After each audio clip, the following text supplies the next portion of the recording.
Jason Apeno states in an interview from his book, Assessment Strategies for Online Learning, that the end goal of better assessments is better learning, and better learning about teaching online contexts.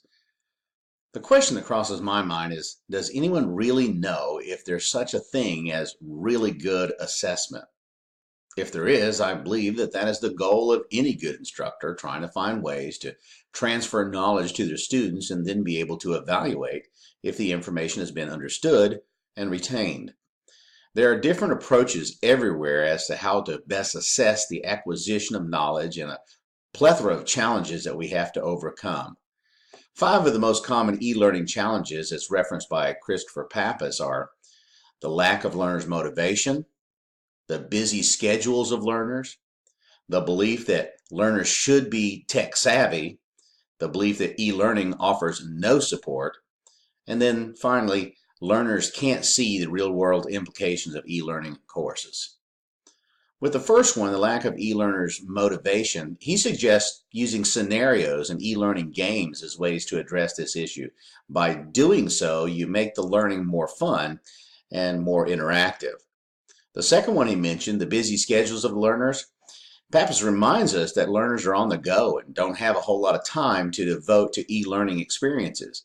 Therefore, as an instructor, we'll need to grab their attention from the start with visually compelling graphics and images and keep them engaged with multimedia elements which deliver key pieces of information clearly and concisely. In his third point, he says the belief of learners should be tech savvy is erroneous because not everybody is. As instructors, we must be cognizant that all of the learners are most likely not going to have the latest and greatest tech gadgets, and nor are all of them going to be tech savvy, as one would say. Keep things simple, meaningful, and complete in instruction so as to minimize any confusion. Therein lies an issue because the confusion coming along with being tech savvy can lead to a lot of lack of motivation. The key, let's not assume anything about the learner. The belief that e-learning offers no support is the fourth point he tries to make, and to overcome this e-learning challenge, be sure to have solid support systems in place for all of your learners. Ensure that the learner can contact any relevant individual that can help and expect a response within a reasonable period of time. Number 5, and the final one he mentioned, is that learners can't see the real-world implications of e-learning courses. For learners to become truly engaged in the overall e-learning process, they have to be aware of how the content is going to translate in real-world settings. To tackle this e-learning roadblock, you may want to integrate simulations or e-learning scenarios that help the learner to see that they can apply this information in their real lives.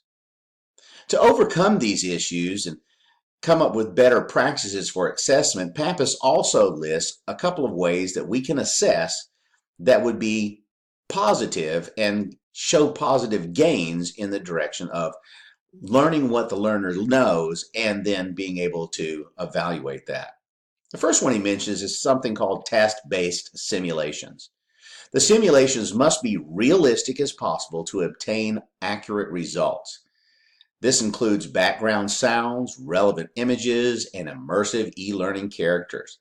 You need to be able to mimic every aspect of the e-learning experience so that you can assess their performance in context. Another one he mentions is called branching scenarios. In branching scenarios, it involves multiple decision points that lead online learners down different paths. Every choice brings them one step closer to the outcome, which highlights the negative or positive repercussions of their actions. The third one he mentions is online group collaboration projects with feedback.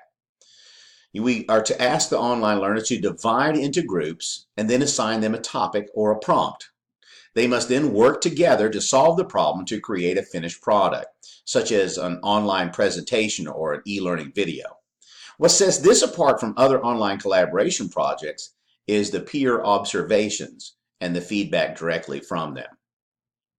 He also says that open-ended questions are a good way of doing assessments. Open-ended questions are one of the most simple and straightforward e-learning assessments methods, and however, they also allow for the most creative freedom. There are no right or wrong answers. Instead, online learners must reflect on the topic and draw their own conclusions. He brings up problem-solving case studies. In problem-solving case studies, as a qualitative e-learning assessment technique, it turns online learners into detectives so that they can solve the problem, and then once they've solved it, they can display their knowledge through what they have solved. E-learning blogs is another way that we can do some assessment by encouraging our online learners to set up an e-learning blog and post on it daily or weekly. By doing this, we can have a continuous feedback with them of what they're trying to pick up as part of that lesson. And then finally, he says that forums and online discussions work well because e-learning forums give online learners the ability to share ideas. They can explore new topics and improve their comprehension by doing so. Meaningful online discussions naturally occur, and learners reveal their level of understanding. Now, each of those forms of assessment presents itself with its own merits, and I myself, as more of a behaviorist when it comes to education, believe that the task-based simulations bring about the most desired result.